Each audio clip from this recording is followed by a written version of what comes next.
but we're on a limited budget. Creating an original indie film isn't easy. It takes a lot of time, money, and guts. Jim? Oh, hey! What the hell are you doing? In fact, it can be hard as hell if you don't have the right crew, the determination, and the drive. Lucky for us, in New Mexico indie film, you can find world-class talent, equipment, and drive.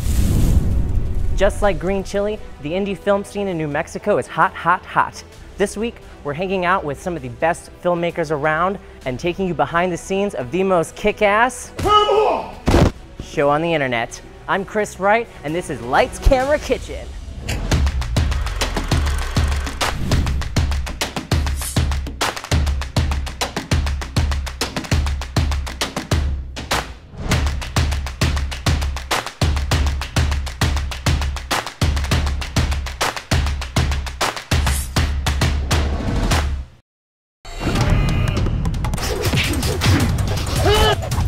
Welcome to America.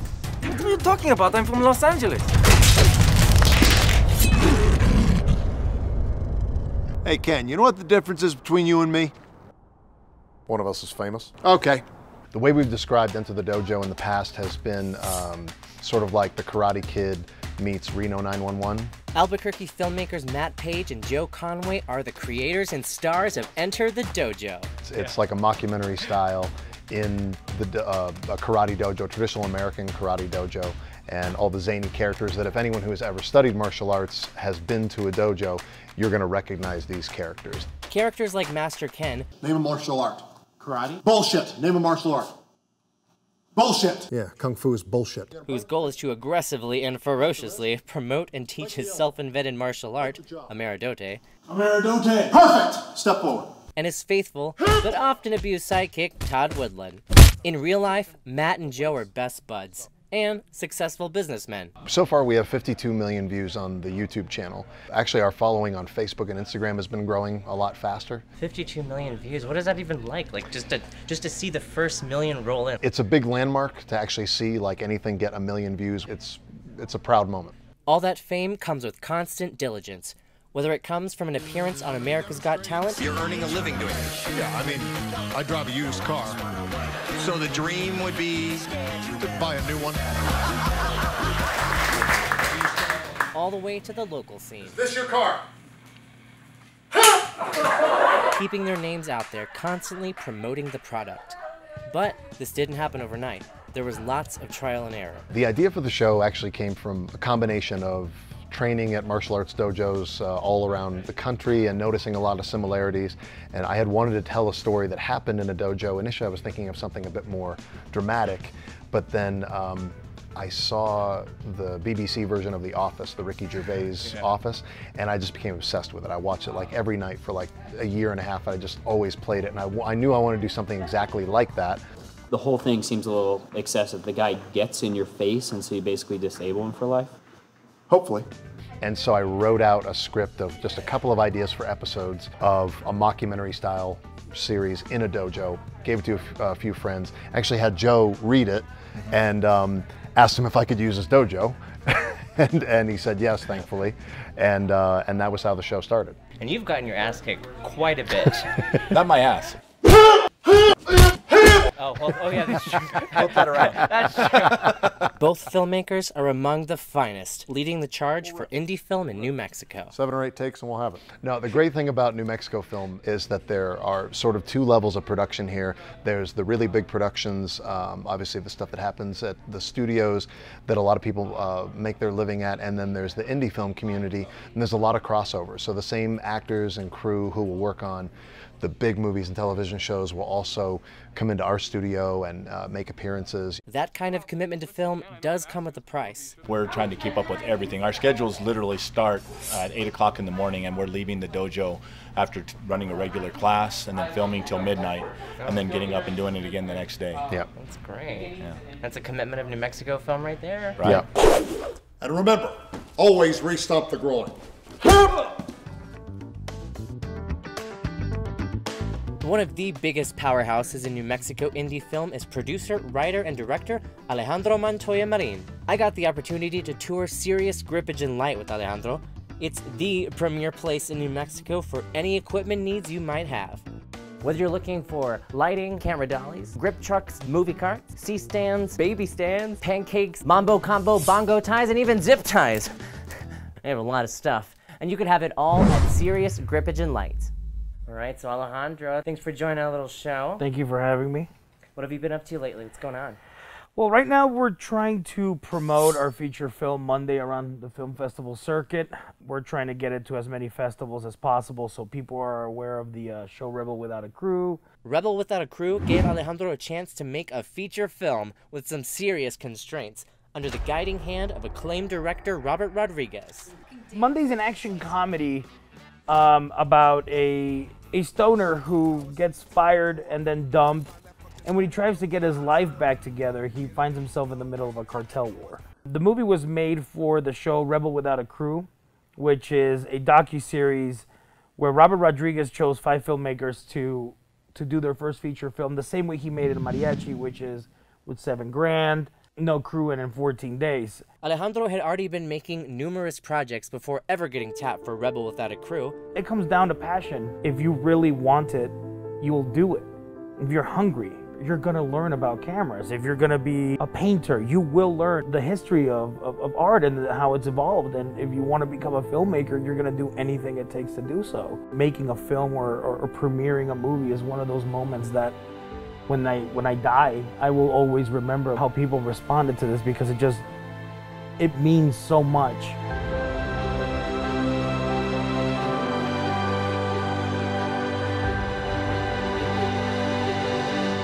And that kind of passion doesn't let Alejandro take much time off. When he sees an opportunity to make a quick short, he gets a crew together and makes it work. A while back, he even called on me to co-star in The Threesome.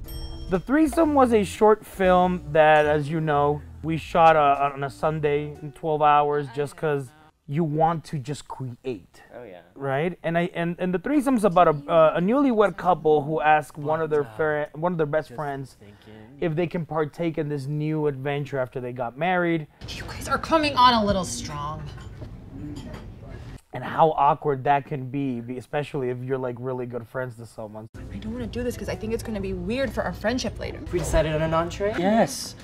We would love, and I think I speak for all of us when I say this, oysters? It was hilarious. Thank you. Such great acting. Yeah, there was this guy that was in it.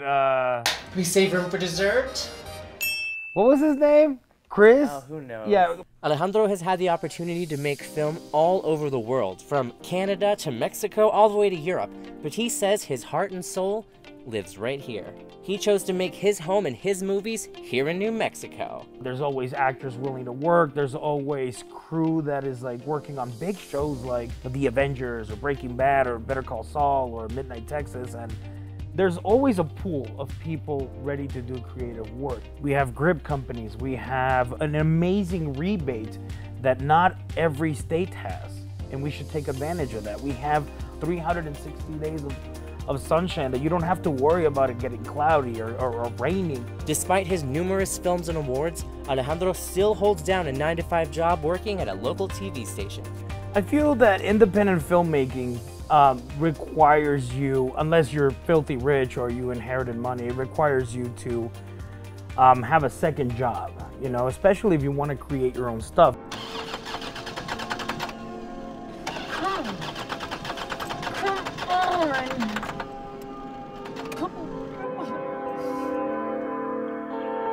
I've sold possessions.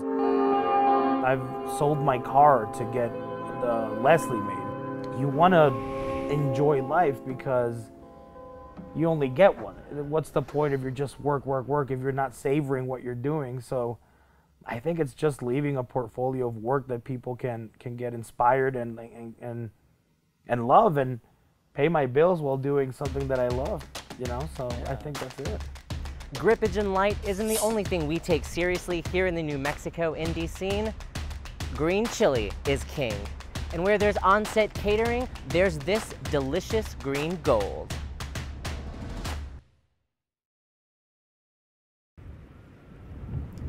These are the green chili fields of New Mexico. Nurtured by the blazing New Mexico sun, cooled by the crisp summer rain. Enjoyed by all. It's here that New Mexico's famous crop flourishes. It's then delivered to vendors across the state and the nation.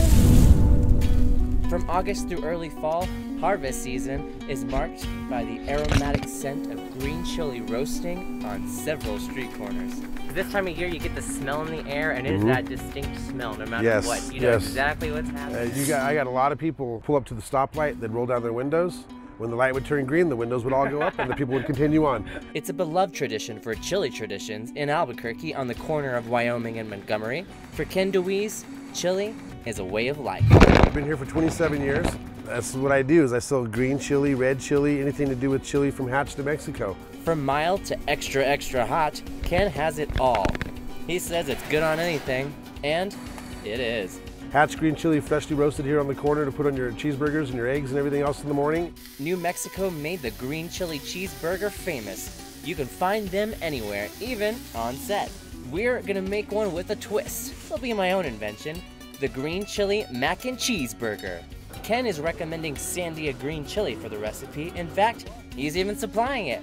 Freshly fire roasted and ready to go into the lights, camera, kitchen.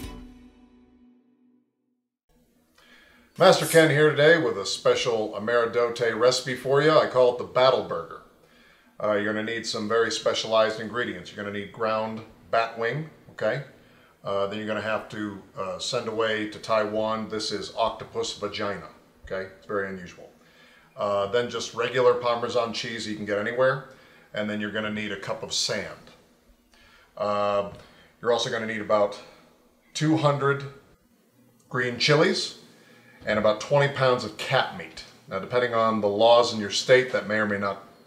Hi. Hi. What you doing? Just making some food, but it's your kitchen, so if you want to. Yeah. Do you mind? No, I gotta go to the pound anyway. Get out of here! I'm calling PETA! This time of year in New Mexico, it's all about the green chili, and we're celebrating by making the ultimate green chili mac and cheese burger. So I bet you're wondering, how are you gonna get mac and cheese on a green chili cheeseburger? Well, I'll tell you. First, you gotta take some mac and cheese, put it in a plastic baggie, lay it flat in the fridge, add a little more cheddar to beef it up a bit. Tons of green chili. Okay, this is the most important part. We take it out of our bag, plop it onto a cutting board, and you need something round, something you can grab onto, oil the inside so the mac and cheese doesn't stick in there, and just go in and start making little cookie cutter shapes of delicious mac and cheese. Not only is there green chili inside the mac and cheese, we're putting some fresh New Mexico green chili powder in the breadcrumb mixture. To season the breading, we're using local New Mexico green chili powder, garlic powder, paprika, onion powder, salt, and pepper. So the salt likes to sink to the bottom of this thing, so you gotta fluff it. Breading sticks easier with an egg wash. For the egg wash, add 2 eggs, a couple tablespoons of water, and mix it up. An egg wash is important because it binds all of the breadcrumbs to the mac and cheese. Whenever you're breading something and you have an egg wash and a dry wash here, you want to use 2 hands, otherwise you get a weird claw thing. So first hand's the wet hand, pop it in there, throw some breadcrumbs on top, give it a few turns, tap off the excess there. Put on there. Putting the mac and cheese discs in the freezer gives the inside a chance to set so the cheese doesn't leak out while frying. All right, so we're using local New Mexico 80/20 beef. I'm gonna give it a little seasoning here. I've got some garlic powder, paprika, onion powder, New Mexico red chili powder, just a dash of Worcestershire sauce. I love that word. And a dash of liquid smoke to give it just a. When mixing and forming your burger patties, avoid squeezing them too hard. Pressing too hard squeezes out all the fat, leaving you with a dry clump of meat. We're oiling this up so the patties don't stick whenever we make our patties, because you want it to be perfect size, that way all your burgers cook perfectly even. Squish that down, gently squish it, don't get crazy. A great trick to make sure your patty cooks evenly and doesn't puff up in the middle, get a little just put a little indentation in the middle. It's gonna kind of fake out your meat a little bit. Wanna make sure and season our patties before we throw them on. A little salt, a little pepper. Throw a touch of any high heat oil in the pan to make sure they don't stick. Take these to our pan. A screaming hot pan is the best way to get a burger with a gorgeous crust. I like my burgers cooked in medium. It's gonna go about 3 minutes on either side. 3 minutes on each side should give you a juicy medium patty. While the burgers are cooking, get your oil ready to fry the mac and cheese discs. You want about a 1/4 inch of oil in a pan on medium heat.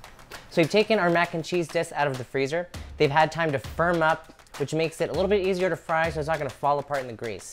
Once it's hot enough, start placing the mac patties clockwise in the pan and start a timer. 2 minutes on each side should do the trick. Add a slice of cheddar to the patties. Add your green chili to the pan to get that heated up, all while your mac and cheese discs finish up frying.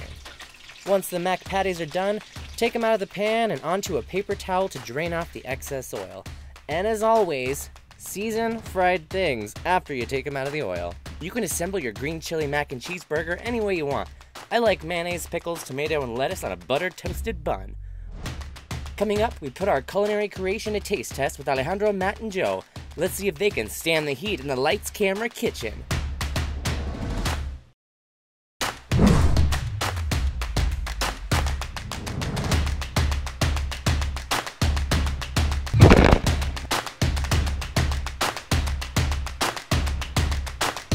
So our burgers are finally done. These guys are probably getting hungry. Ooey gooey green chili mac and cheeseburger. Holy shit. Come on, go in all the way. Just eat it like a man.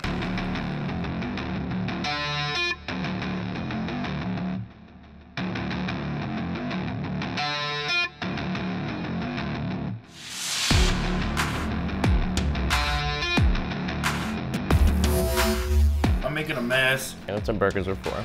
There goes my diet. Oh, is there a timer or something? Like, we have to finish it? Yeah, this is a contest. Wow. Yeah, look who's winning.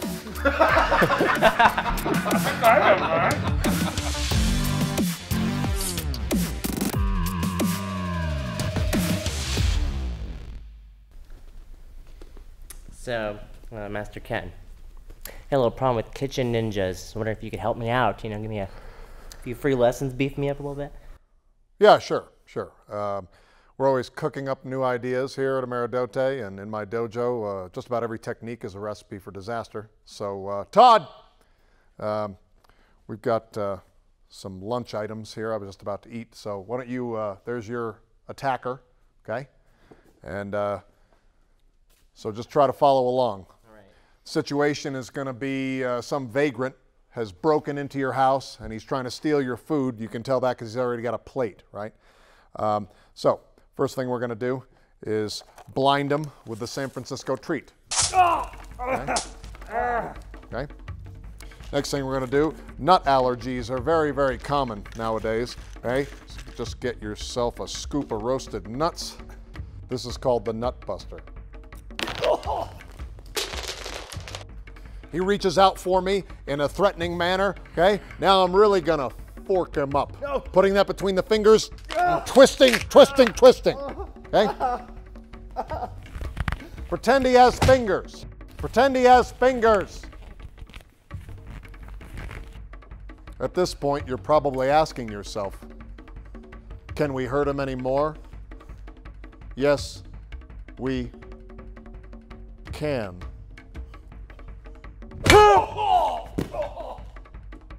And as always, re-stomp that groin. That felt good. Doesn't it?